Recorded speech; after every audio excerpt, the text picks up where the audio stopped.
AEP tab, and today's webinar is on planning tools in the self-assessment with Greg Hill of WestEd. The PowerPoint presentation for today's webinar is available in the resources pod, so please be sure to download that PowerPoint by selecting the file and selecting download on your computer browser. Throughout the webinar, if you have any questions, please be sure to post those into the chat pod throughout the webinar today. Greg will address your questions, so please be sure to post them in the chat pod. If he does not address you immediately, please be patient and he will get to you as soon as he's able to. This webinar is being recorded and will be available on the California of the webpage where the webinar recording and PowerPoint presentation will be located. And aside from Brenda, I'm not seeing anyone who is having technical difficulties. Throughout today's webinar, we will be taking attendance. So if you are experiencing this webinar with other people in the room, but you only signed in once, please be sure to let us know in the chat pod and we'll be sure to account for everyone in our attendance records. In addition, if you've signed in and you've only used an acronym or an initial or maybe your consortium name, also, please let us know who you are so we can account for you in our attendance. And so now I will turn it over to Greg, who will get us started with today's webinar. Greg?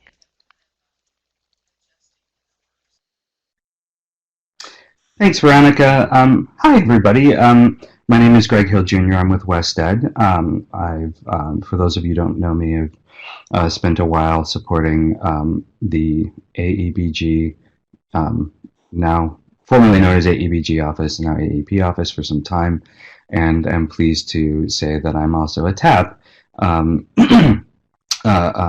working with SCOE and of course the AEP program to provide direct technical assistance, guidance, help, etc., where I can. And let me begin by just apologizing quickly that I'm feeling a little bit under the weather today. I was one of those foolish individuals who did not get a flu shot, and so I don't know if it's flu. I think it might just be from grubby children who I love, but who are grubby children that I saw over Thanksgiving. But if you hear me coughing, clearing my throat, or you're probably already noticing the scratchiness, please bear with me while I try to make it through. Okay, so let's see here quickly. We've got about 18 folks, let's see, in the meeting today. I'm just making a quick adjustment so I can see who's all here. Some decent representation. Okay, so let's go ahead and get going. Our agenda today, we'll start, obviously with a quick overview of our purpose, and then quickly go through planning guidance toolkit, really, which is just to say that remind everybody what it is, what we're doing, and then I'd like to take a quick health check. While our end goal is to get to the self-assessment tool and to talk a little bit about how it can be utilized, what its purposes are, how it's structured, and in particular, if I think Blaine Smith was planning to be here, and if he is, I'm going to see if he can share his insights on how he's planning to use it in the far north. But otherwise, I'd like this to really kind of use this opportunity for us to coordinate on really understanding, where you're at, the resources that are best useful, have been most useful for you, and also to identify some of the gaps where you think additional resources or support might be needed. And of course, because the real goal, in addition to the self-assessment piece, is to, provide you some kind of walkthrough and sort of a connecting the dots thing around the requirements vis-a-vis the resources. I've got planned a little bit of an interactive scan of what we have on the planning tool, recently released planning tool, kind of giving you my official, unofficial list of the materials that I find most useful, most immediately applicable to the planning effort, to your planning efforts.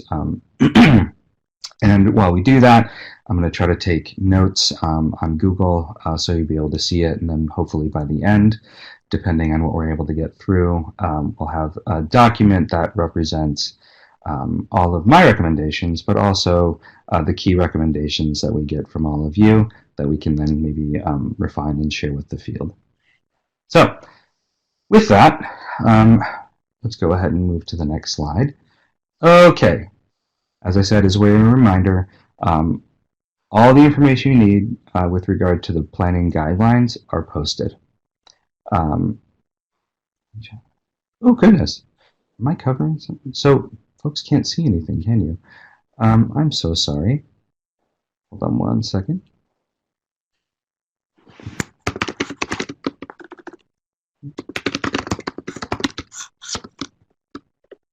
Okay.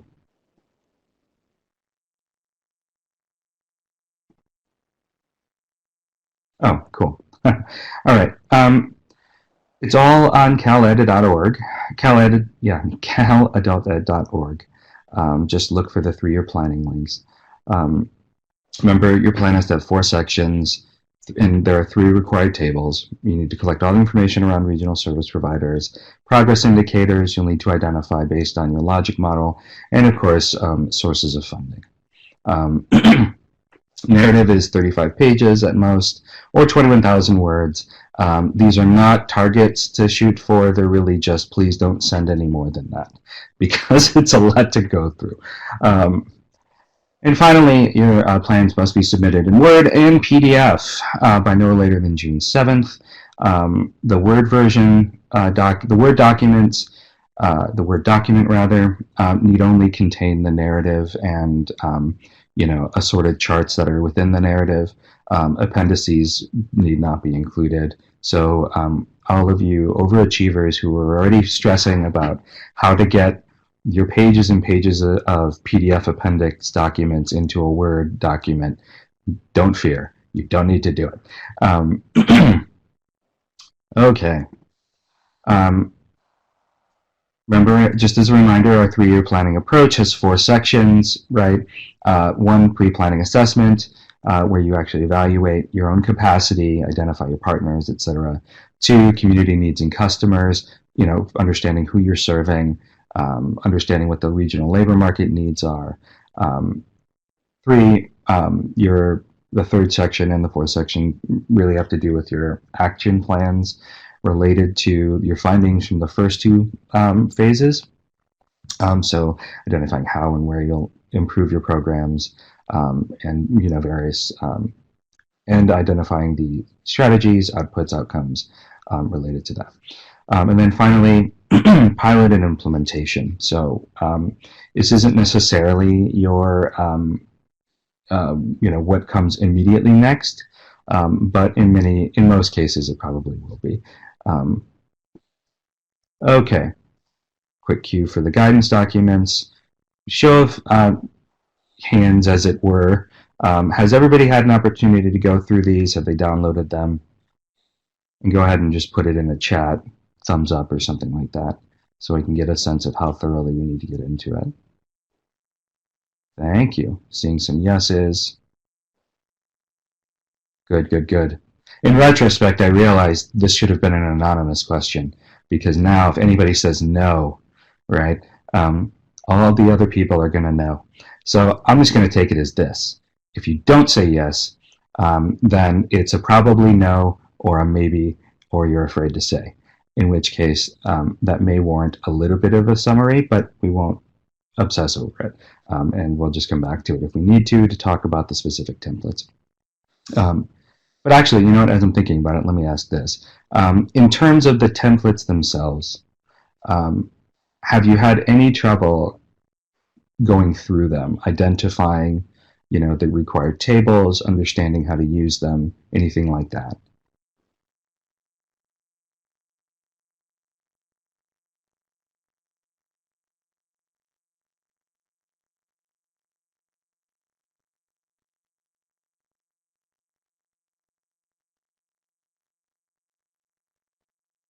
Oh, Dana, well done for your honesty. Okay, issues with entering info. So we're thinking about the tables then? Okay. And the gotcha. Okay. So for those of you who are less familiar with the planning templates, there's really just one template document, and that's the plan template, and within it are all of the other templates. The first page of that plan template contains information on how to unlock it. It is a functional template, meaning that you could actually just tab through and fill out the whole thing. But it's not meant to be prohibitive. It's really just to help keep things tidy and basically provide you with a format, a document that's already kind of formatted that you can submit and would be, publicly viewable or be appropriate for public, posting and viewing. So basically just saving you some time with formatting and such. And also making it a little easier for all of us who have to actually go through these things to extract information, parse it, and so forth. Oh, lovely. Thank you, Marianne. And yep, the logic model. Good, good, good. With unlocking, have done is still. Oh, weird. Okay. Let me tell you this. The what's key is that the structures are the same. So, there's no, requirement, for example, that you use the tables precisely, or rather that you don't, so to say, copy and paste the tables into an Excel document or some such, and then paste them back in. That's perfectly fine.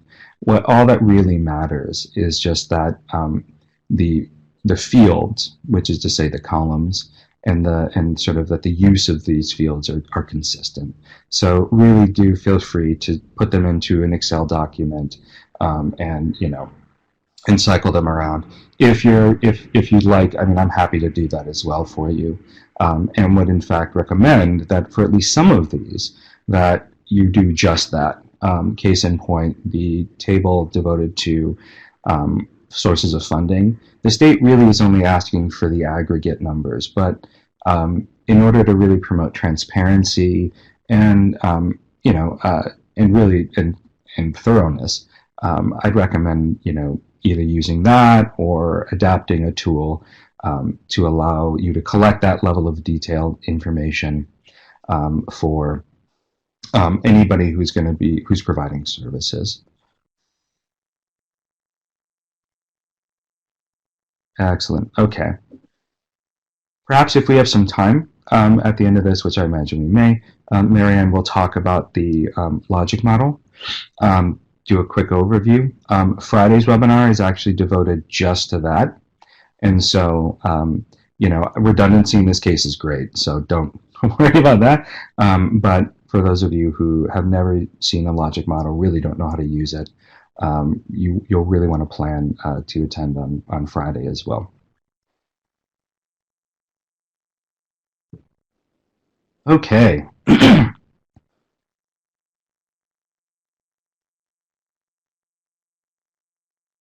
Lovely. Thank you, Marianne. Okay, so we've got, I have a little screenshot here of the community needs data. All of you have access to this. Right now it just shows California, but there's a spreadsheet available for all of your consortia. When you download the workbook, you just got to click through. It's organized by consortium number. And there's some really good information there to help you identify who some of your, help you identify potential students. Thank you, Veronica. Veronica's a hero today, isn't she? She's amazing.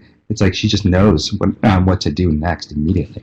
But of course, she's been at it a while, so I guess we shouldn't be surprised. But anyway, thank you. All right, so by way of a sort of quick review of this, if I can zoom in, which I think I can. Maybe not.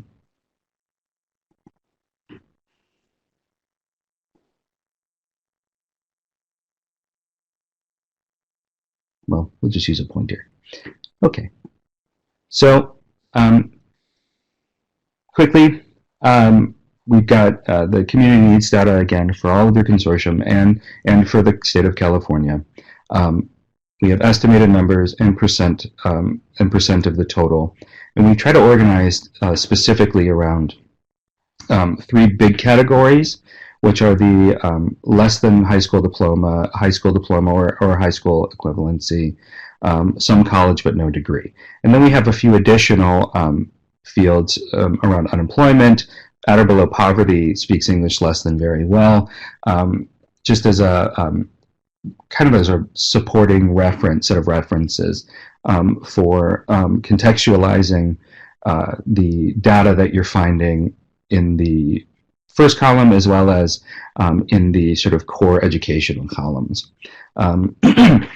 Put really simply, if you were, the simplest thing to do, if you were to just add up the number of individuals who have less than a high school diploma, who have only a high school diploma, but nothing further, and then have some college but no degree, that constitutes in the broadest sense, right? That would constitute the universe of individuals who, at a minimum, could benefit from programs and services you're providing. Depending on, naturally the percentages you're seeing in some of the unemployment, in the unemployment column, or say the, at or below poverty column, or English, or speaks English less than well column, that would provide you some insight into the specific types of programs that you might wish to provide. And so this is also why, there's some redundancy in the first column that shows population and so forth, redundancy with those unemployment, those last three columns, so that you can zero in, say, on the number of unemployed, which is like down here, who have less than a high school diploma, right? Who have high school diploma or equivalent alone, etc. And likewise, at or below poverty speaks English less than very well. We went with a crosstab in order to just, so we could pack as much information in there as possible in a small area. And we are actually still working on providing a kind of an infographic that will highlight some of the really core features of the populations within your consortium regions. But, our hope is that giving you this data will be able to help you move forward. Though we do understand that sometimes crosstabs are very difficult to navigate. Okay. So with that, we've got just a little poll here that we'd like to put forth. Oh, I love this. I want to answer that question, Dana. Thank you. Really quickly, while I ruminate on these couple of questions that we've got here, Veronica, can you pop up that poll? There are really just 3 or 4 questions. It's just, again, kind of a health check, where you're at, et cetera, et cetera. So folks, you just take a minute and fill that out. That'd be lovely.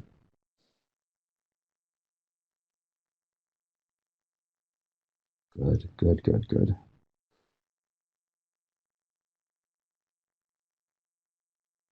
Mm-hmm.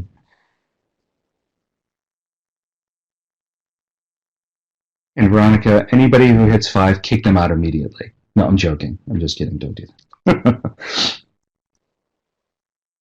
Or hand them the mic. I don't know. I was joking. Okay, good, good, good. This is good. Okay. I imagine that many of you are probably starting to feel anxious about this, but it's really okay. When push comes to shove, you are already working within an environment where you are successful. You're serving students, students are benefiting, and really all you need to do is create some conditions whereby you can come together and, develop some strategies to meet your shared vision. Oh, Eileen, are you done? Seriously? Oh, your 6-year plan. Indeed, that's very ambitious. Well, and the funny, yeah, I mean, although it's not that crazy, not most, but many strategic plans tend to use 5 years as their mark. And it isn't arbitrary. It actually is, roughly, especially in the world of education, it takes about 4 years to see impact for large-scale initiatives. Anyway, oh, that's great. Okay, good. So we've got 2/3 have started, a few that haven't started yet, and that's okay, and some who are actually halfway completed. Very good. How do we go to the next question? Do I do that? Oh, beautiful. Okay, so some of these are a little bit squished. First one, which of the following preparation activities have you participated in? Um, and here we just want to gauge what you've done, what you've been able to do. Um, and there's no evaluation. Oh, I see.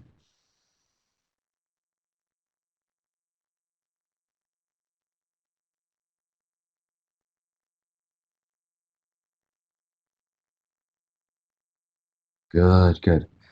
Wow, a lot of folks who've actually participated in human-centered design. Um, if you don't know what that is, I'm going to take this opportunity to plug it. So, human-centered design is an approach to understanding um, the needs of your customers that is grounded in, simply put, human experience. Um, uh, the TAP, which is to say that those AAR, WestEd, um, among others, have been working with Plus Acumen to provide um, um, human-centered design training, where TAPs are coaches, and will go along with you and your team as you go through this fully online course that actually begins anew on December 7th, I believe. Um, and if you haven't done it, I would strongly recommend you look into it.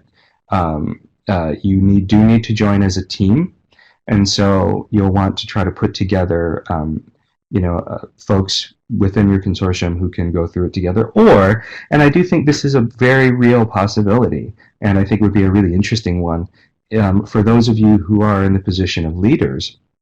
Um, if you don't feel like you can get enough stakeholders to come together, I think it'd work really well if were to go through that process with other directors. I think that'd be a marvelous idea, especially if you've got strong rapport with them, and more importantly, well, not more importantly, but additionally, if you're within the same area, the same basic region, I think you could see real benefit from that. And so I can't recommend it enough. And it's just a lot of fun. And I'm also one of the coaches, so maybe you'll get me, and I'll be less sick. Anyway, good. A lot of people went to data tool training. There's one more left. It is tomorrow. It is tomorrow in Orange County. I think at NOCRC, not NOCRC, but basically, but the School of Continuing Ed. That is also on the website, that information. If you're in Southern California, again, I'd really recommend you do it. You attend, it's interactive, and it will really sort of help you understand how to wrap your head around conducting community needs assessment and really understanding labor market needs and so forth. Okay, good. Okay, this is great. Marianne has been holding forums. Oh, that is lovely. Good, good, good. Forums are a really great way to collect information from folks and really get stakeholders involved. Marianne, I'm curious, are you finding, are you conducting those forums in conjunction with, say, some of the strong workforce partners in the region? Or is it, just adult ed? Either way is fine. Excellent. Good. So that's really great. All of you who've gone through this process before understand, will know that engaging stakeholders can be really difficult, especially when where they're not even competing initiatives, but there are initiatives that whose timelines run parallel to one another. And so where you can realize efficiencies, I strongly recommend that you do so. Connect with your workforce boards, connect with your strong workforce regional consortia, both K-12 and community college, and try to identify what opportunities are already on the books. As in many cases, the stakeholders you need to connect with are already going to be engaged in those processes. It'll also help, I think, you develop stronger ties with those agencies and the leadership teams, and thereby, hopefully, right, develop stronger pathways for your students, for your shared constituents. Okay, very good. And then I think we have maybe one more question. Good. So we have, what resources have you found most helpful, and where do you feel like you need the most help? So Veronica, when I first posted these questions, tested me on this because they're not good evaluator questions, and she's right, because they're not forced choice, they're very open-ended. But these aren't evaluation questions, and we're not surveying you in that sense. What we'd love to know is basically what your gut said the instant you saw these questions, right? What's been most helpful, whether it's from the state or otherwise. So say you found an amazing resource out there. In fact, I've got a couple ones that Uta Machki actually shared with me in San Diego that I'm going to share with you, that I find to be absolutely extraordinary. So what's been most helpful in a practical sense, and then lastly, where do you feel like you need the most help? And Rommel too, I will respond to you, and I don't want you to think that I've missed it. I want to try to quickly get through these, but your questions are absolutely germane, and we are here to help you. So hang in there, and don't think that we're not getting to you. So, and then finally, like I say, where do you feel like you need the most help? And that question can be, I don't understand how to fill out the tables. It could be, I don't know how to engage stakeholders. It could be, you know, I would like more personalized training, or I would, you know, I want someone to whip all my members into shape. Anything that you feel like, you know, whether or not necessarily you think it's a thing we can provide, more importantly, really just to be able to put some stuff out there and see how it bounces off your fellow colleagues. Because, you know, what I think, in my experience at least, the most impactful practices really tend to emerge out of necessity, right? And often come from the field before they become refined and, you know, put out there as promises or practices with promise or best practices or whatnot. But okay, regional trainings. So yeah, we've gotten a lot of really good feedback on the regional trainings. So those of you who've participated in those regional trainings, I'm curious, what specifically about them do you find most valuable? Is it the resources that are provided, or is it just simply the, you know, creating a space to be able to work with folks to conduct some of this? Both? Neither?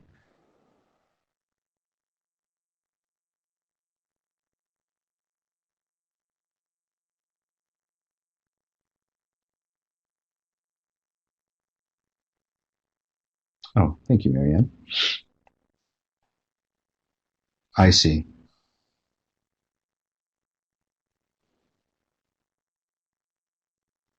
Okay.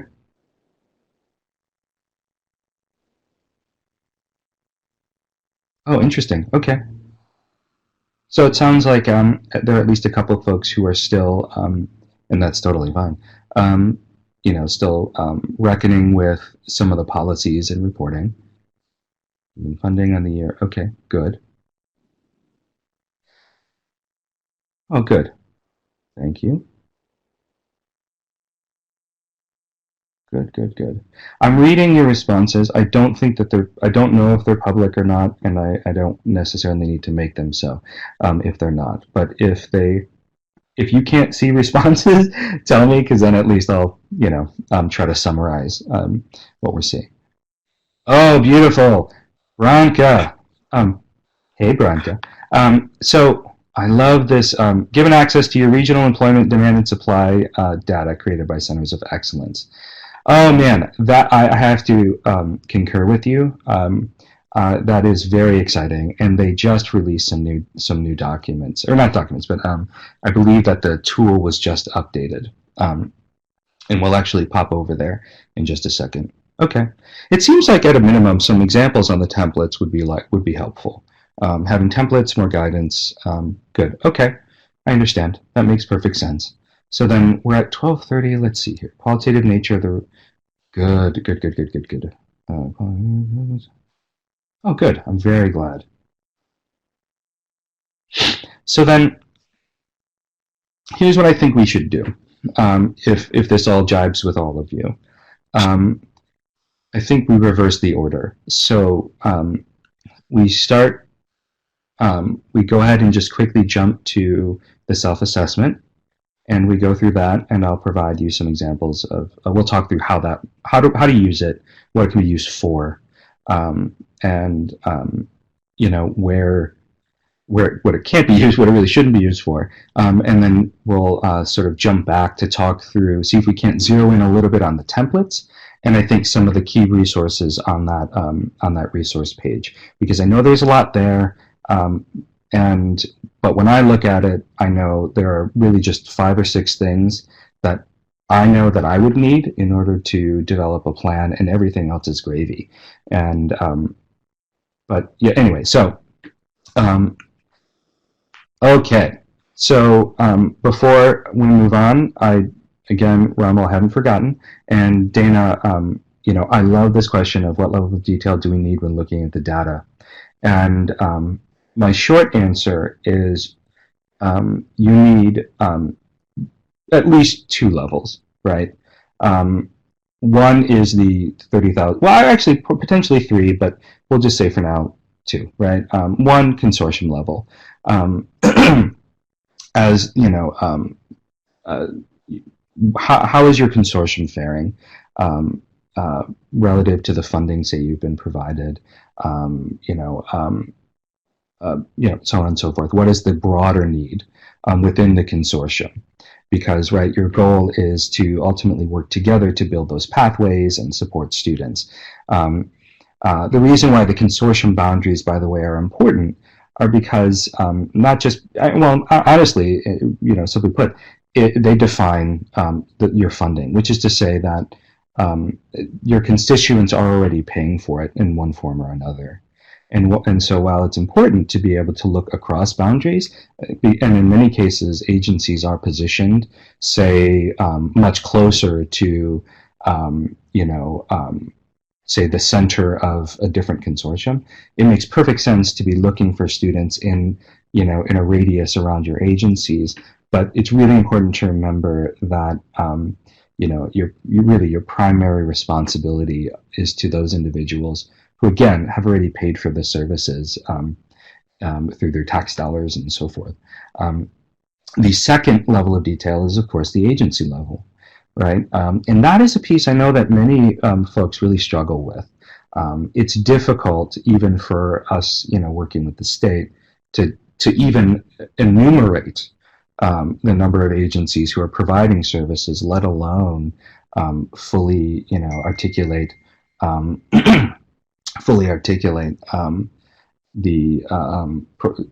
the extent and quality of services being provided. That is in part why, as part of these 3-year planning activities, you get asked questions like, you get asked to fill out tables identifying, all of those regional partners. It's not just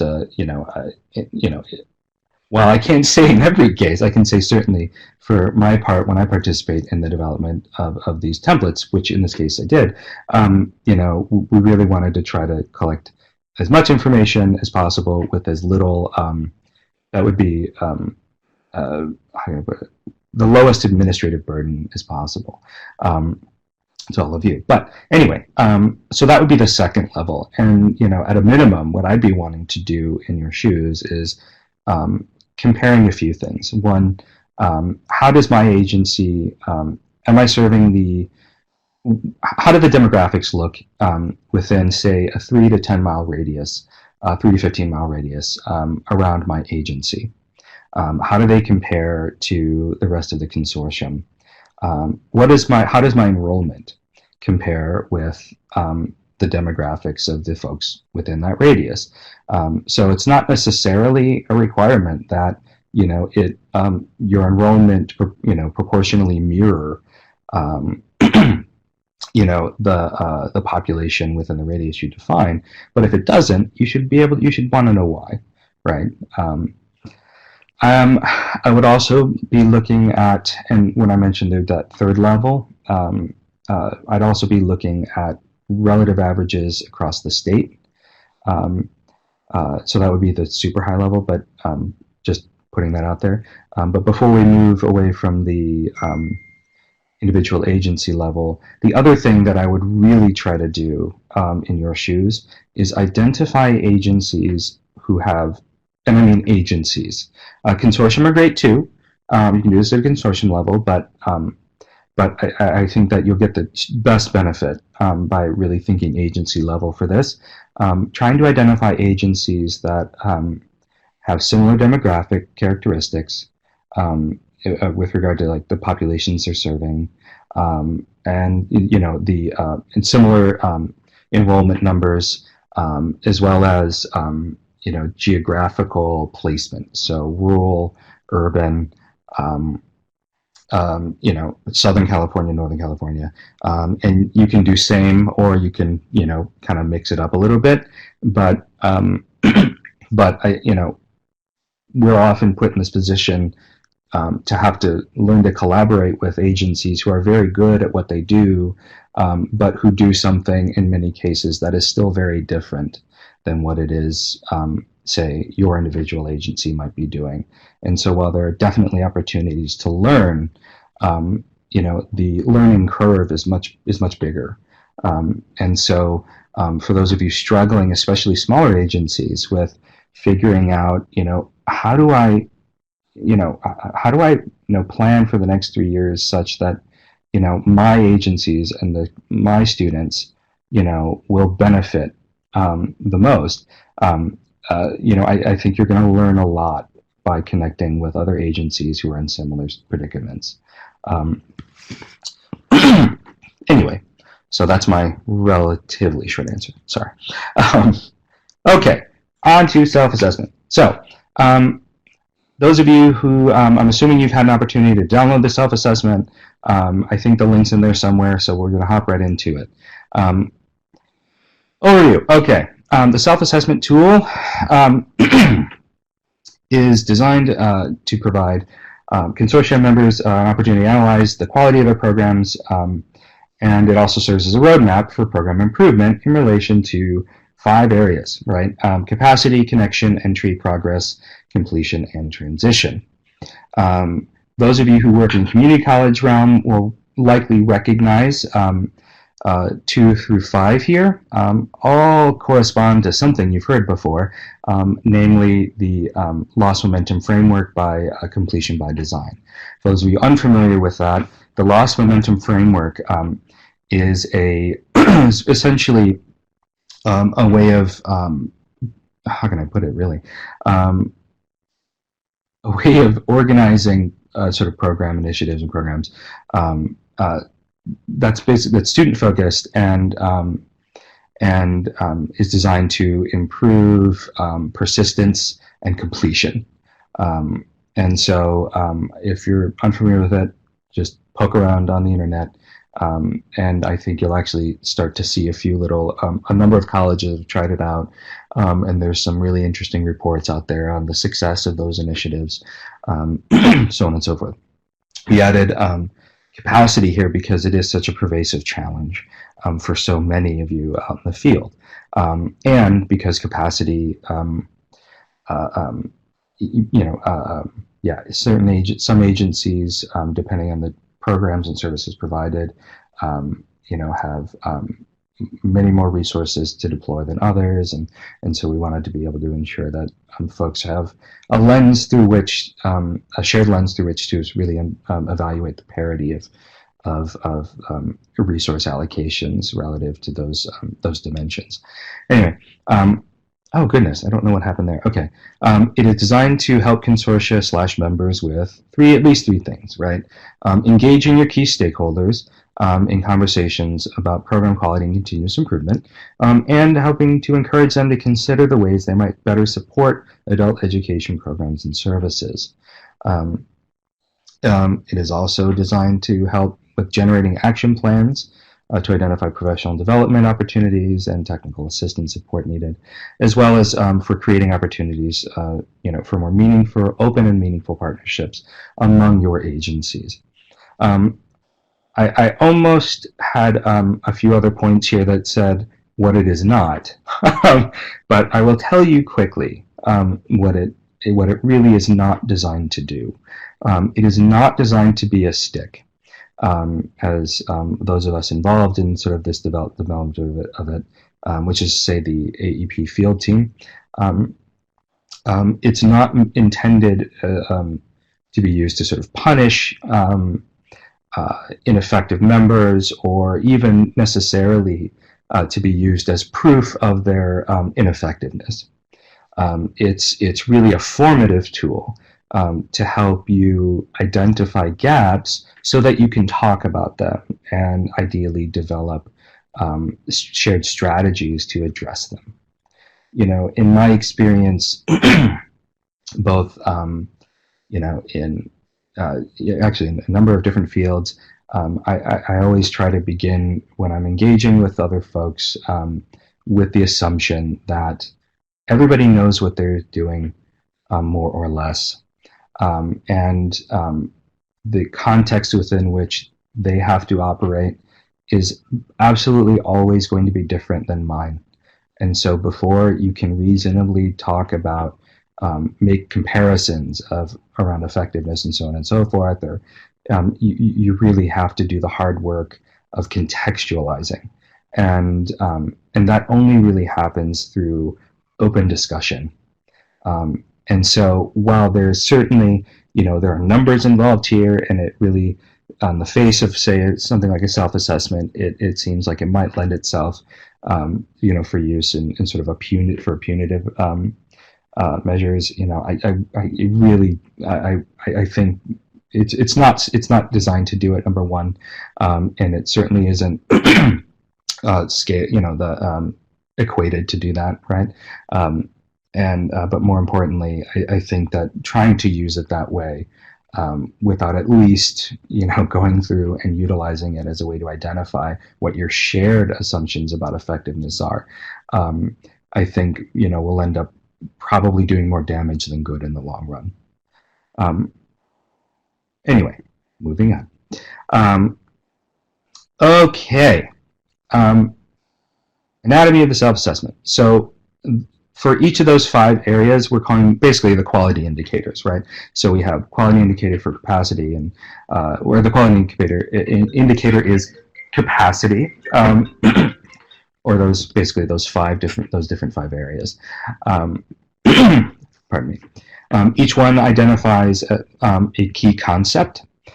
So, for example, under capacity, we have here this section asks questions about the consortium and individual members' ability to support each other and build capacity to deliver high-quality adult ed, et cetera, et cetera.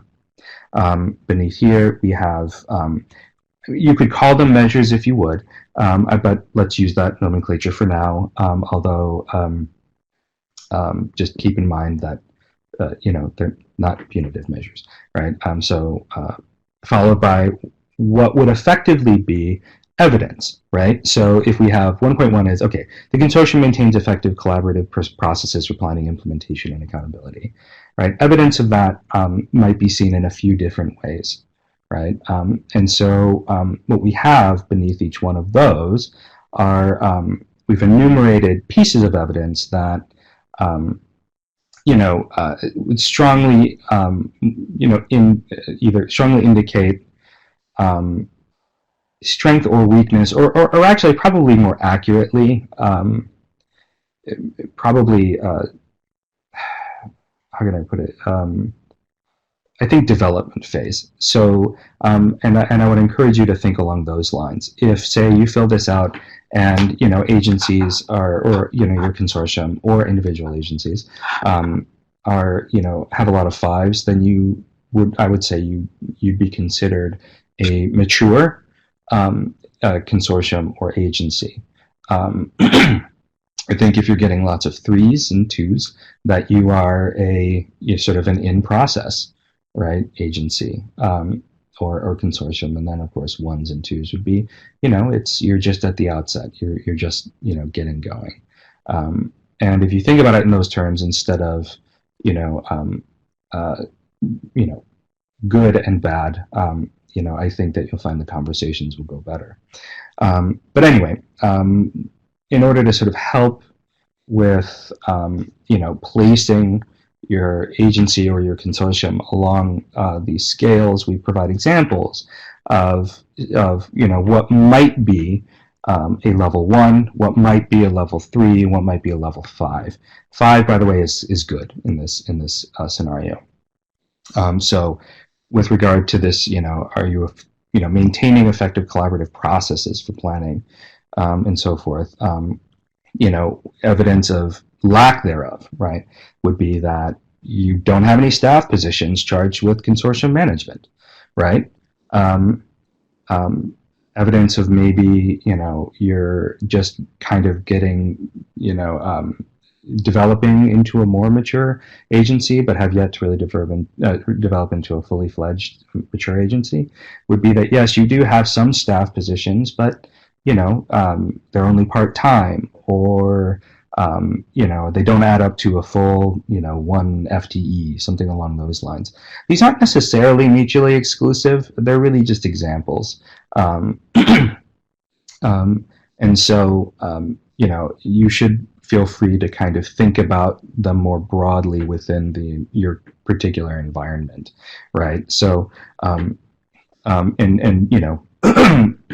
again, as long as you're all using the same definitions, I think that there'll be parity with regard to your responses. Some of these measures, as it were, have a number of pieces of evidence that you can use. Others, less so. And some folks have pointed out that, as I've asked previously, why are there only examples for 1, 3, and 5? And the reason for that is it's not a survey. It's really just meant to be examples of effectiveness. So really, you don't want to be hung up on, it's either you're a 1 or maybe you're between a 1 and a 3, and that's fine. Okay. So I'm going to pause quickly to see if there are any questions related to anything that I've covered so far.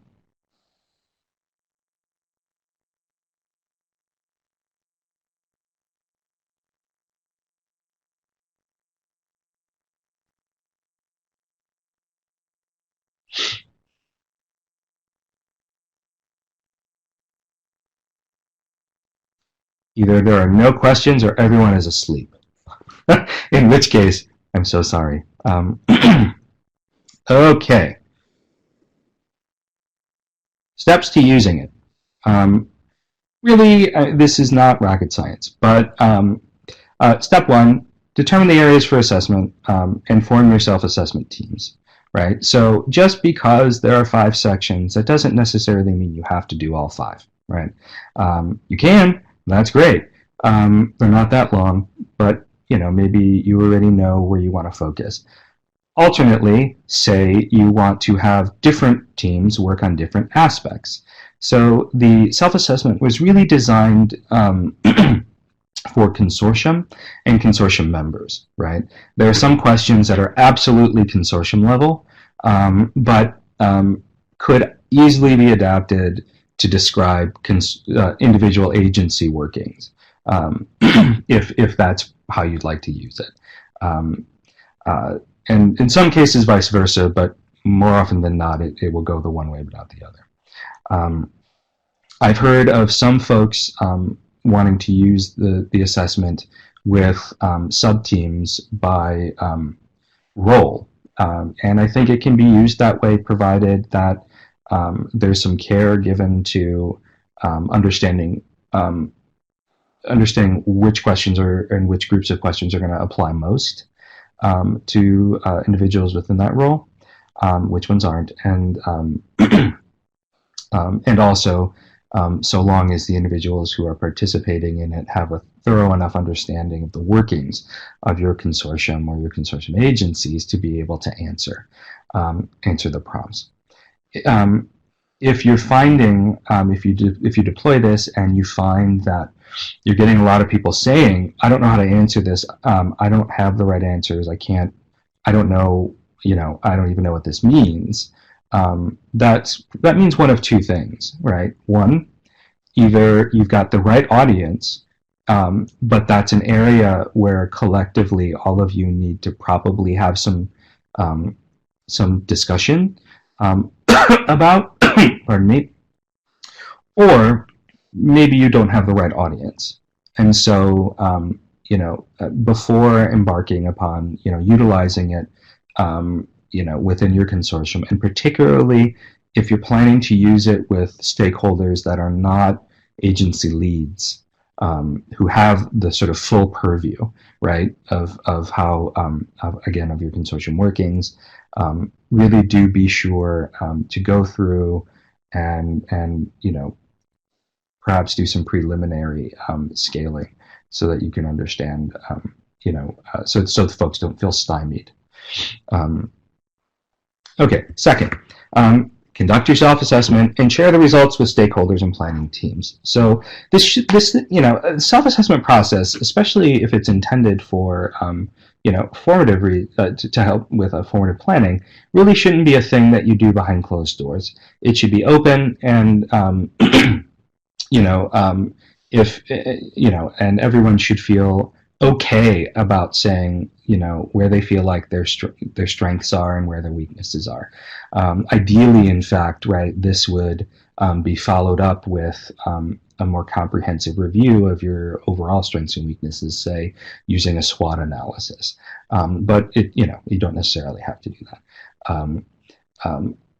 Some folks I know have discussed potentially turning it into a web survey, which I think is a great idea. You could use Google and just put up a spreadsheet where everybody, pops in their scores for each section. You can, and then I go through together and identify, areas where you feel like you really want to focus on, making changes in the next year, next 3 years, etc. So on and so forth. From there, that of course brings us to 3, identify areas for improvement and develop an action plan. What I would recommend at whatever scale you do this, developing a little matrix where say in the left-hand column you've got the specific element that you want to work on, the evidence of success and or strength and or weakness that you'd like to improve on, and then a column for an action plan to address those deficiencies or whatnot. Just sort of, it's a useful visual way of doing this, and you can do this collaboratively using Post-it notes. You can roll this up to the indicator level. You can roll it up to the individual measure level. It's really, again, it's about where you feel like you'll be able to have the most impact and be able to sort of see the needle move most directly. And then finally,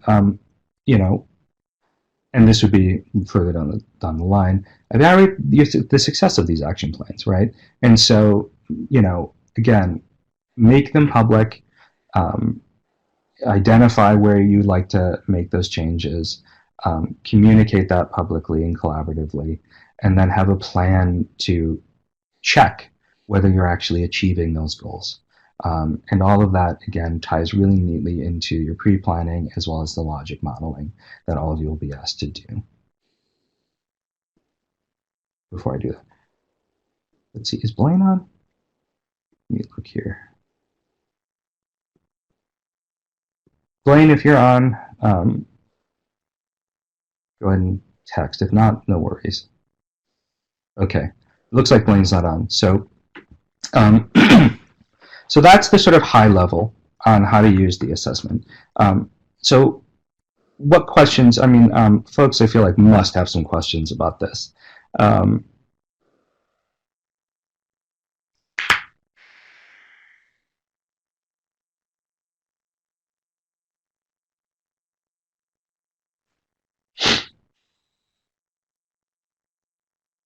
wow.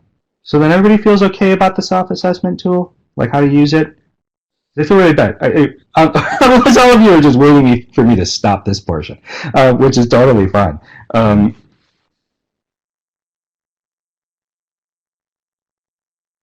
all right, let's see.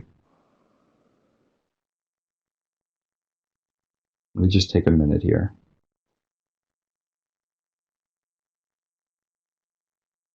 Oh man. Okay, so we have. I think we're only scheduled for an hour, but I'm available to go over and basically plan to for at least a few minutes so that we can get a chance to go through and answer some of these questions. Okay, so um, Dana's first. So then let's step back.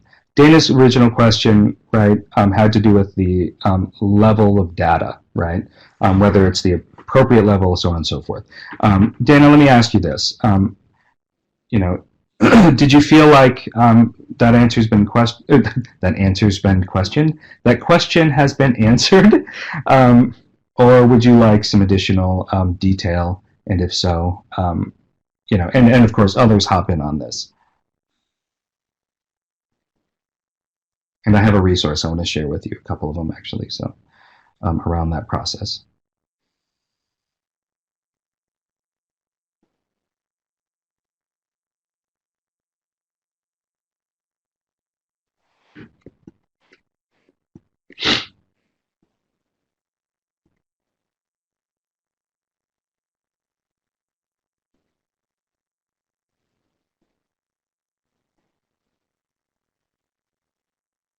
Okay, but you really mean regional data regarding demographics and workforce. So is what you're struggling with, Dana, kind of like connecting those pieces? How regional should we get? And you can look at everything. That's true. Okay, that's a great point.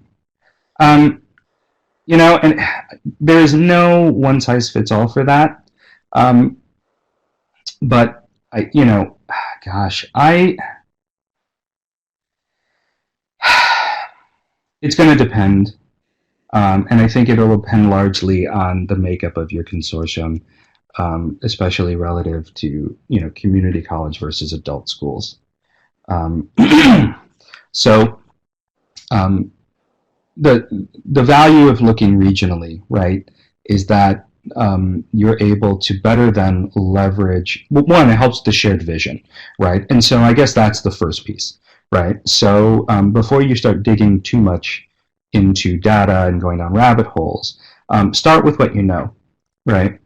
And what I like to tell folks is, initiatives like these are not about, enrollment exactly, right? They're not about enrollment. They're not about persistence. They're about changing the face of your community. And so, what does that mean? And so, that's where regional demographic data can be really valuable, especially if you start by, comparing your regional demographic data with those of other regions with similar demographic makeup as well, and the state, right? And it's, again, it's not a better than, less than. It's just a matter of, okay, my region has an inordinate number of adults with disabilities who don't have jobs. Is this true for other regions, right? Identifying, say, if it's roughly equivalent across other regions that are similar size and scale, that doesn't mean it's not an issue. In fact, it may very well be an issue. It might be a major state issue. But then I'd want to say, okay, how urgent? How urgent? How exigent really is this need? And that's where I'd want to be talking to people. So, simply put, whatever data that you see at whatever level, I would encourage you to corroborate at a personal and local level.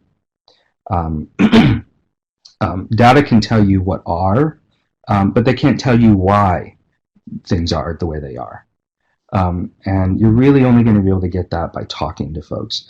And what I really mean are, focus groups, interviews. You can do some surveying of students, and that's fine.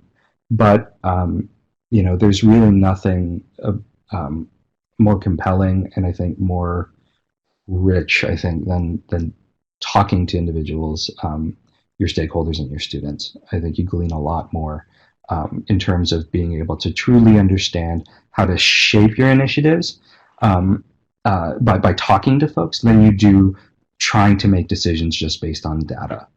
And I would say in particular, this is true for labor market data.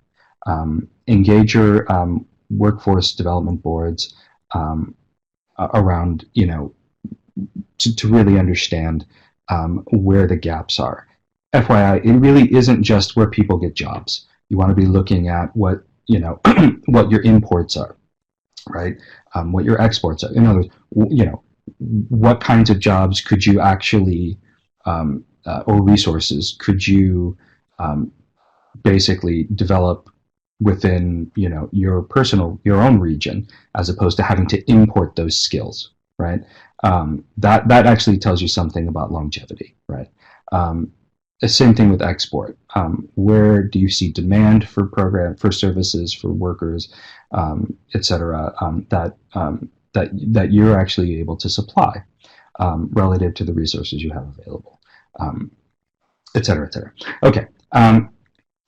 Now, one of the things, before I move on actually, and before people start dropping off, because they might, I want to share two things with you.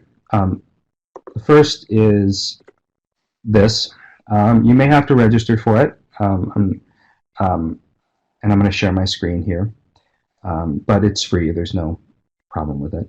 And then also this one. So as one of the resources that we're working on is an interactive map. And UTA actually reached out to me to say, hey, just an FYI, I found these things, they're pretty cool. And to which, I responded, oh my gosh, these are amazing. And I don't even know if I have to do that interactive map anymore, because they're so very good. So I'm going to do a quick screen share, and I think you'll find them to be pretty cool.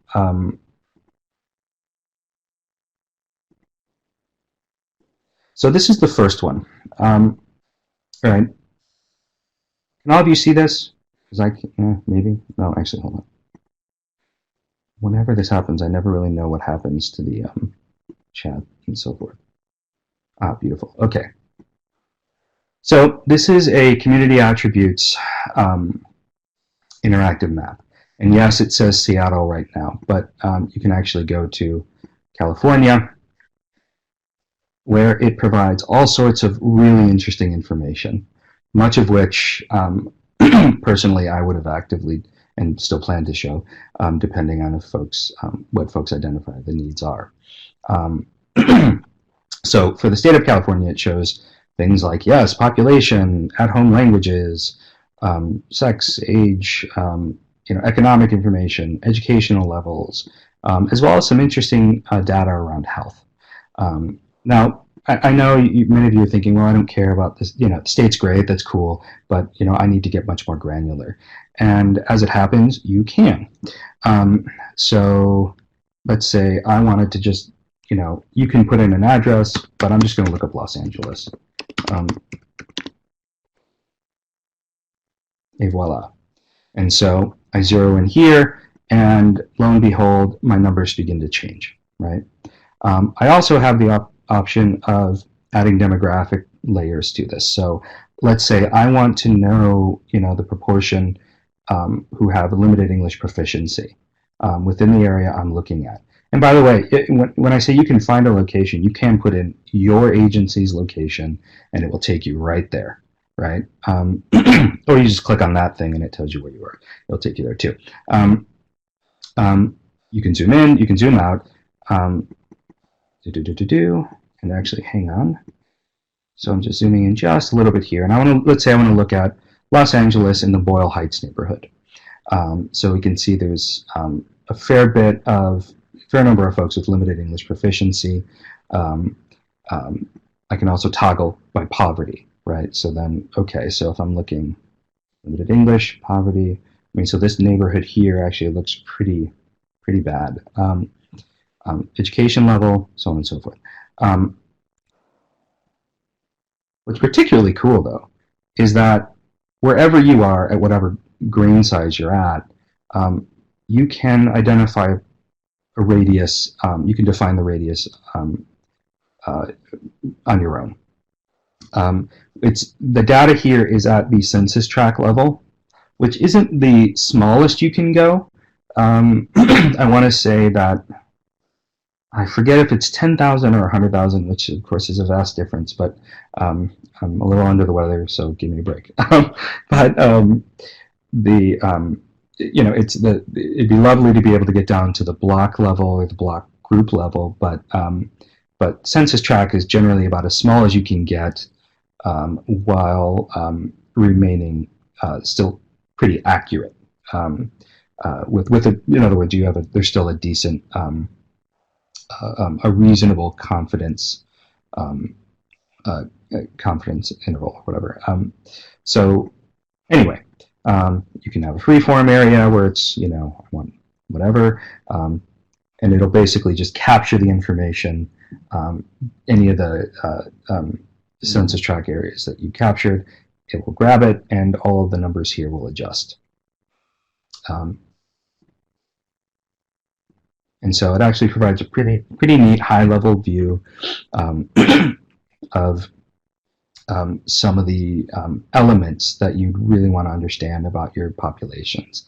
Now, I know that it doesn't have information, say, specifically about your agencies or enrollment, and obviously I think where it lacks most is helping to put together information about, information, say, related to the programs that you offer and, say, the students that you have and so forth, with the demographic information.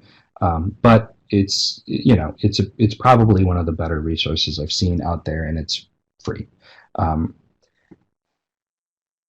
The other one is very similar. It's actually made by the same folks. This one was made for the Casey Foundation, and just like the other document, the other interactive map, this too allows you to explore by state. You can, freeform select areas. You can zoom in to a particular zip code. You can zoom in to a particular address. You can also change the map type, etc. And so if we do the same thing, right? Zoom into LA quickly. We get some really interesting and often, underutilized data around community health, right? And so it sets us a radius of 3 miles. I believe you can reset the radius, but it's all focused just on healthy community indicators. So vacant housing, housing burden cost, resident turnover. This is particularly important, right? If you're considering, CTE opportunities, right, as well as ESL. Child to adult ratio, right? This would tell you something about the kinds of supportive services that you might need to provide. Single mother families. I mean, just even within this little 175 block radius, almost 20% are single mother families, right, in LA. So if I were going to be developing programs, I mean, you must find a way, right, to be able to support, provide supportive services to those single mothers, as well as, right, you'd want to be thinking about what kinds of programs can I tailor to this population. Remember, the sort of workforce, re-entry isn't just workforce readiness. It can be, and is, in its most essential sense it is, but there's, there are examples out there of programs, say, that are tailored to engage single mothers who are looking to re-enter the workforce, right? We, of course, have some of the standards: unemployment, poverty. Wow, I mean, that's just terrible, right? 35% poverty rate. And then, of course, racial, ethnic heterogeneity. And I mean, look at this: 49% within this area are foreign born, right? That doesn't mean, which means that a large proportion are likely, are likely in need of ESL programs. They're likely in need of potentially citizenship programs, and yeah, and so forth. So those are two, I think, great resources that I'm hoping that you'll find valuable, and we'll post these onto the the website as well. So I'm going to pause there. Thoughts, responses, questions?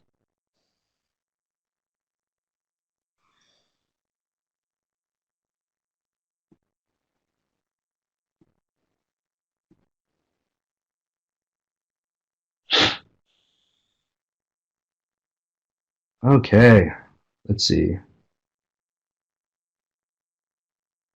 Yes, you are right. Bronca is asking about your impression that we're going to provide individualized information for each consortium. That is true. Absolutely. Just like this. Bingo. So we are doing that. What we have out there right now are the community needs data tables. And so in the meantime, while we work on something more visually interesting, we're hoping that those provide some insight. Remember, it's a whole workbook. It has worksheets for every single agency, and it tries to provide some crosstabs for, related to those key indicators of need, right? Lovely. Okay. And I really like, Bronca, that you bring up FactFinder, because that's great. FactFinder is really good if you know how to navigate it. My experience is that for most folks, it's a little too detailed. It's too much information, and folks just don't know what to do with it. And so, for my money, what I actually go for is Census Reporter. If you're really just sort of wanting to get a sense of what your community looks like, if you want to be relying on direct census data, which, by the way, both of those maps rely on 2012, 2016 5-year ACS data, which is also the data we're using, except that we're using PUMS data, which is public use micro area data, which I'll be glad to explain some other time. But it's actually more, it provides, it's a sample of the entire survey, which allows for crosstabs and connections that you can't get from the summary tools. But as I was saying, FactFinder is good, but I actually think this is a little bit more user-friendly. Share screen. Censusreporter.org. What's nifty about it is, if you know the tables you're looking for, if you're familiar with American FactFinder, you can explore. You can look just by topic, etc. But let's say we want to look at income, right? Median household income. Let's just say we want a Hispanic, Latino, columns in this table, background, blah, blah. Okay, and so data from this table, I want to see Alameda County. And so it kind of just gives me really quickly what's there. It also immediately provides me a map, right? In most cases, you're not going to get down further than county, but you can. And in almost every case, they have some, although I clearly didn't choose a good one. There are some right out of the box graphics. So let's see, poverty. Oops. Poverty. Let's see what comes up.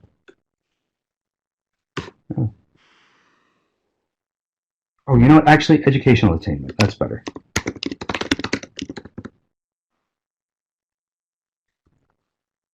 There we go. And that's what I want. And we'll go with Los Angeles.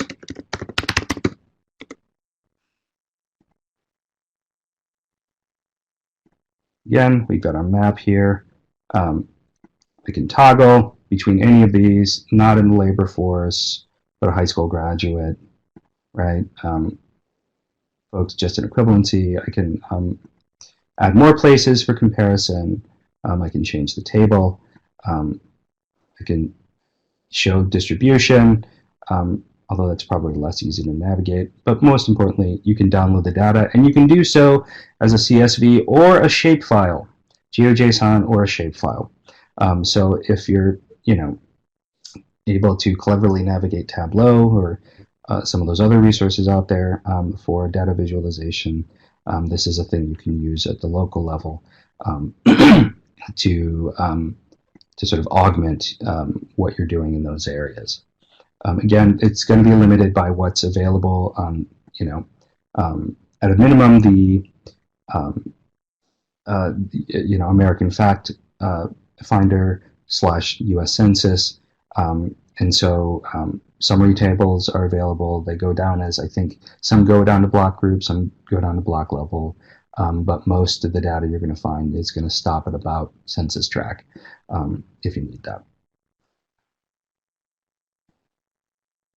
All right, let me just check something here. But to your point, Veronica, we are working on something that would be a little more visually interactive, and and in fact, I've already made one call for folks to help with that process. But perhaps if we could take the last 5 minutes to see if folks would be willing to participate, and then actually schedule it for next week. All right. Pause.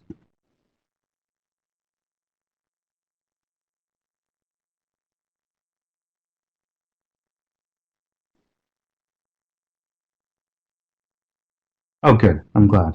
Yeah, and I strongly recommend it, Veronica. It's so informative. Okay. So, other questions. So there was a question that Rommel asked around in the planning guide. It describes what Table 1 is, and Table 1 is the entities that provide education and workforce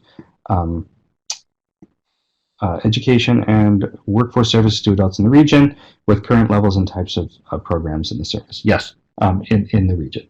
Let me actually just jump back to the webinar. So you should be collecting the total number of students served, yes, internally. You're not required to submit that. And the reason why is,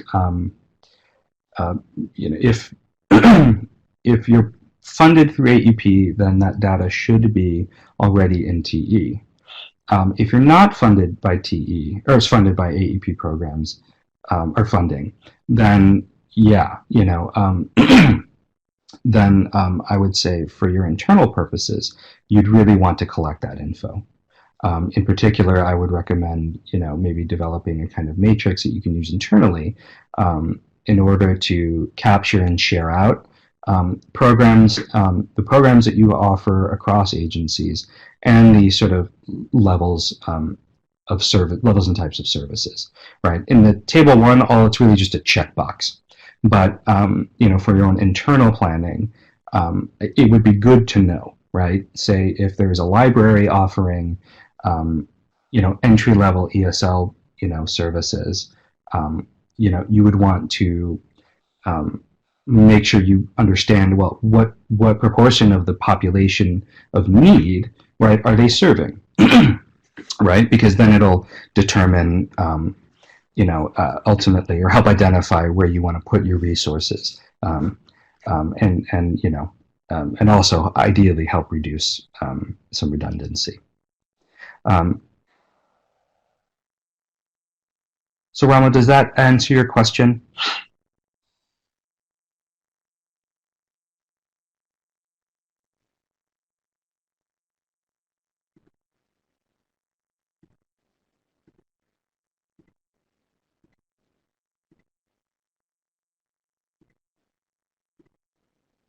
Awesome. Good, good, good. Okay. All right. So we're about 20 minutes over. Why don't I do this? Oh, goodness. Rather than keep folks, unless you want to do that, I'll leave it to you. So I can quickly go through and we can sort of go through that planning page and capture some of the things that I think are going to be most valuable, sort of I guess the official unofficials, or I can just go ahead and do that and then just have it sent out.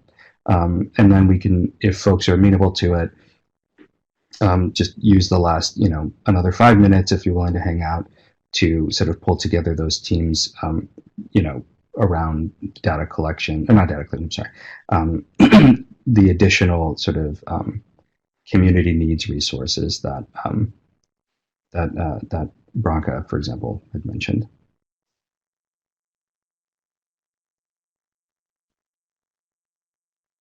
That's an actual question, by the way, so you tell me.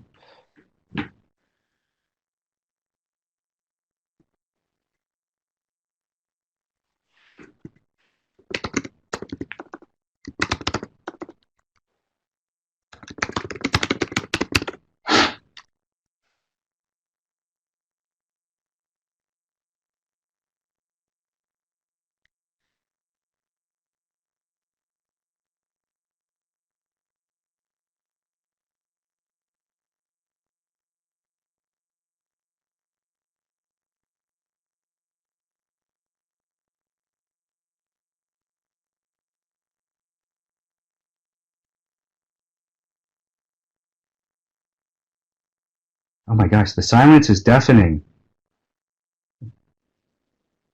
Okay, well, thanks, Eileen. Okay, here's what I think, and unfortunately Veronica has to run, but I'm going to take 5 minutes and I'll give you the quick rundown and then I'll send, which will be less than helpful, I'm sure, but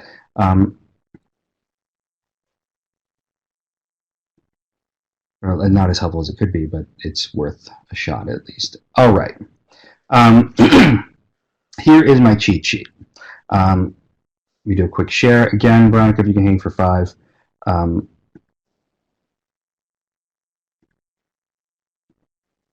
Let me put...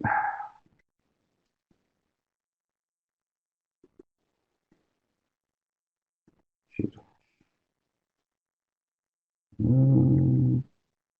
Sorry, it's making me do something weird.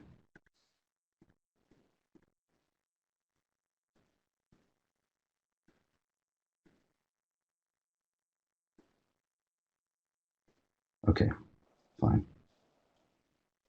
Okay, here are my go-tos. All right, 1. We'll go under...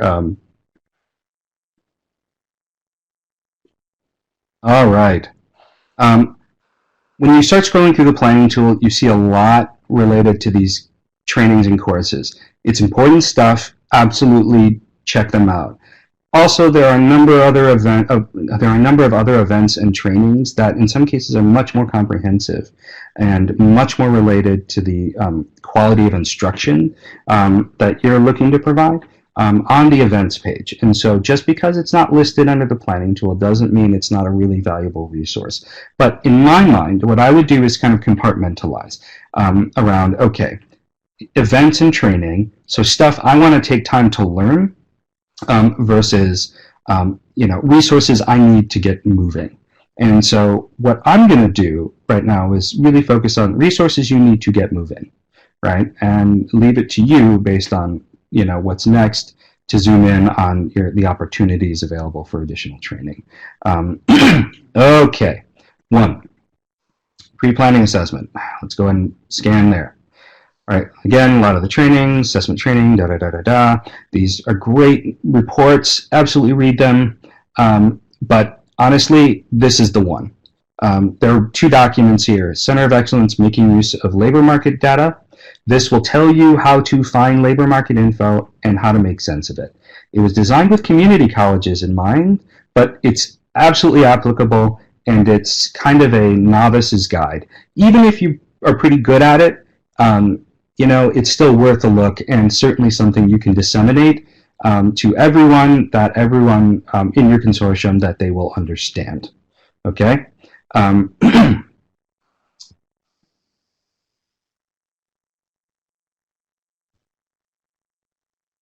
Our self-assessment tool, which all of you should now understand and can deploy. This, of course, is a good going, resource as well.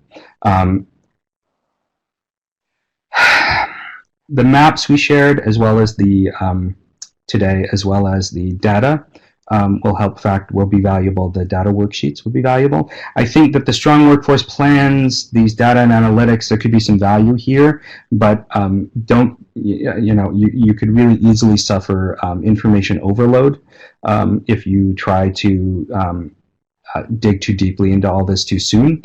In my opinion, I think it's worthwhile to connect, to develop the relationships with the folks in your region. And really understand where the points of overlap are there,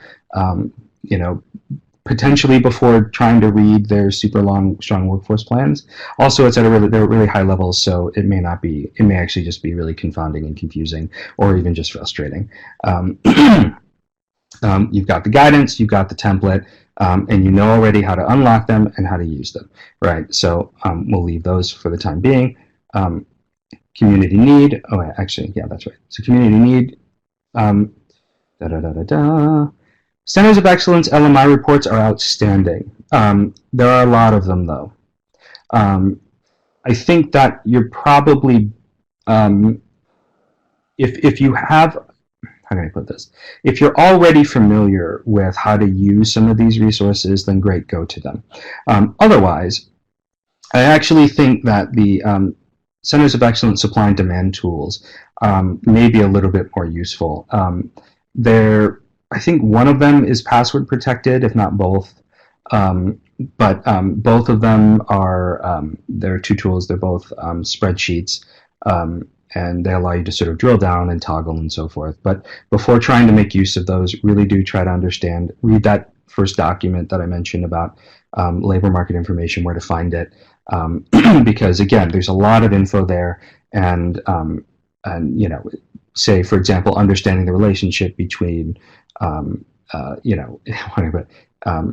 it NCAIS code, industry codes versus job codes, and blah, blah, blah, blah, can get really confusing. And so while I think this is a really valuable tool, and I think these reports are outstanding, I would identify folks who can really help you make sense of it, and lean on them. And in particular, your workforce development boards, really lean on them to understand how best to apply the information that might be there and contextualize it, so that the plans you develop are going to be strong and really focused on the needs of your actual region. EDD planning regional resources is also outstanding, and I'm going to click this one quickly. This it has a really nice viz for different regional planning units. Can provide information around growth rates, sizes of industry. It's at a pretty high level, but keep in mind that industry patterns, labor market patterns, aren't the same as demographic. It's not the same as demographic information, right? For example, my office is my actual office is located in Los Alamitos. I live in Los Angeles, but I also have an office in San Francisco. So, right, I mean, it's so then it's a little bit just keep this in mind. But this is a really great resource. It's one of my favorites, actually. And you can play with it. And then if this is still too granular for you, you can drill down actually into regional, where is it? Yeah, by geography, there it is. You can click on the county profiles. It'll give you information about your county, so on and so forth. And it's really designed for novice users. So I feel like there's one more here, and but I'm not sure if it's posted. There's lots of infographic here, but I grow infographic data, lots of stuff like that. But I think it's a lot of noise, and I wouldn't get to it until you feel like you got a handle on your own regional demographic information. And by the way, this is regional demographic data is the workbook that we were talking about before. Goals and strategies. Here, honestly, most of the resources are going to be webinars. Though I would imagine in fact, I know this. In January, we'll have some more resources for this. I think as we're in the process of developing, really adapting the community needs assessment community scan webinar, and should have some additional resources here. How to develop goals and strategies that are effective. But I would say in the meantime, I would leverage very much your logic model as a way to organize the inputs and outputs that you need, and to develop meaningful, robust strategies. And again, Friday we have a webinar on that. Insofar as 2.5 implementation is concerned, I think the only thing really here that is going to provide you with a really sort of useful, actionable data or info is the human-centered design training. All this stuff is valuable, make no mistake. But if we're thinking about the sort of piloting, there is nothing better than the human-centered design training. It's the whole idea behind human-centered design is it's on rapid prototyping. So it's engaging folks immediately, quickly, gathering info, refining, and the human-centered design training will teach you how to do that. Otherwise, there's lots of data out there on, transitions, acceleration, so on and so forth. But again, you can easily get overwhelmed. Okay, so now I have to call it quits just because I think Veronica will kill me. I hope that was valuable. Folks have been very quiet today, and I'm hoping that it's just because there's a lot to process. Although if you feel if that was the best use of your time, or would have liked to have seen the presentation go differently or have different aspects to it, please do reach out. Email TAP and/or me and/or both. We really want to know this. So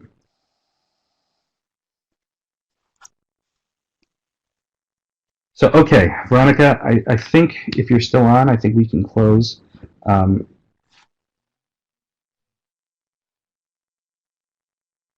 Oh, good. Thank you, Veronica.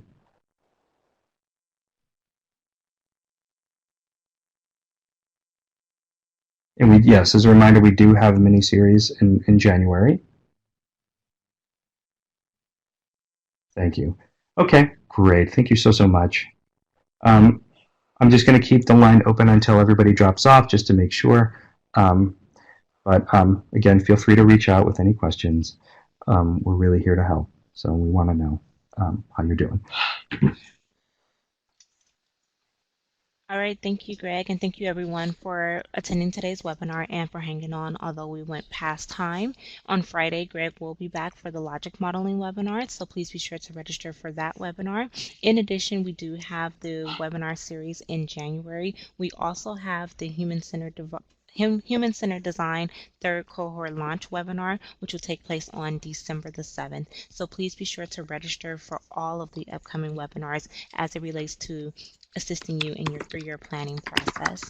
I'm about to close this meeting, and when I do, the evaluation will appear. Please be sure to complete the evaluation and let Greg know what you thought about today's webinar, and then also if there are any additional technical assistance or professional development needs you may have. I appreciate everyone's time and have a great afternoon.